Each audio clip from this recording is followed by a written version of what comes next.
Today we'll be installing the pine dropper post with Puget 2x lever. Start by uninstalling your current seat post and saddle.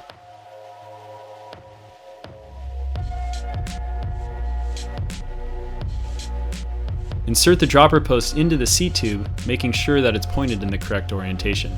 The product logo and height measurement lines should be on the back side of the post.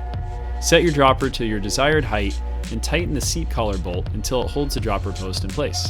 It's important to follow your frame manufacturer's recommended torque setting for the seat collar, as this varies between manufacturers.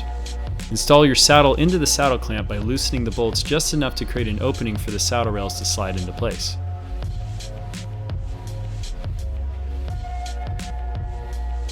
Make sure both saddle rails are securely in the round grooves on the top and bottom portions of the saddle clamp.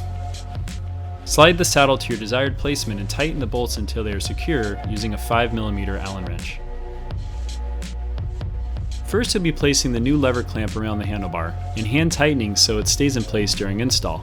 There's no need to tighten all the way, as you'll be making position adjustments later. Starting at the post, install the cable housing with cable end into the post and run it to the front of the bike. Secure the cable housing using your frame's cable holders or strap them to the frame if none exist. Before trimming the cables to proper length, make sure that the inner wire hasn't been installed yet. Using your fingers, pull the cable end off of the housing.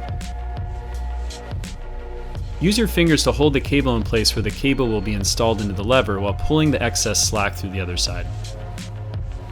Turn the bars 90 degrees to verify that you have just enough housing for the bars to turn, but not too much slack so that they're rattling around or can maybe get caught on something while you're riding.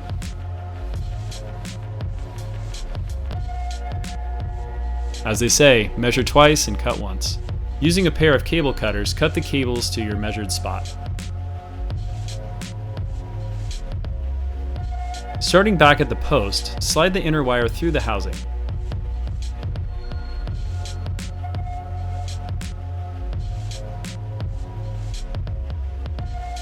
Pop the dust cover off, starting at the bottom of the cover.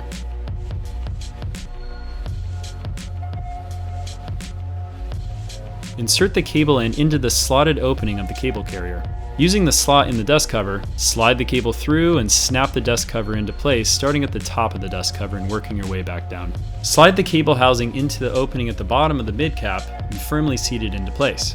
Reinstall the cable end that was removed when trimming the cables at the front of the bike by sliding the inner cable through the opening and push the cable end firmly into the housing.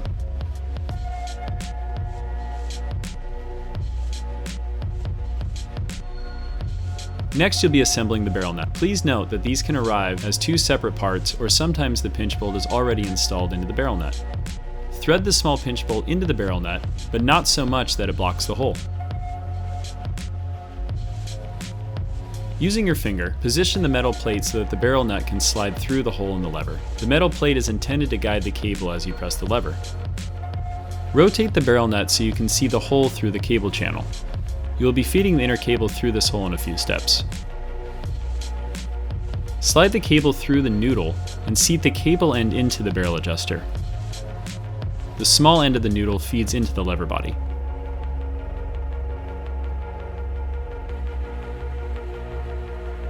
Feed the inner cable through the hole in the barrel nut until the housing is firmly seated into the barrel adjuster. Adjust the placement of the lever to your liking and tighten into place. Using a torque wrench, tighten the clamp bolt to 2 Nm. Make sure not to over-torque the clamp, as this can damage the handlebar, which could result in personal injury or even death.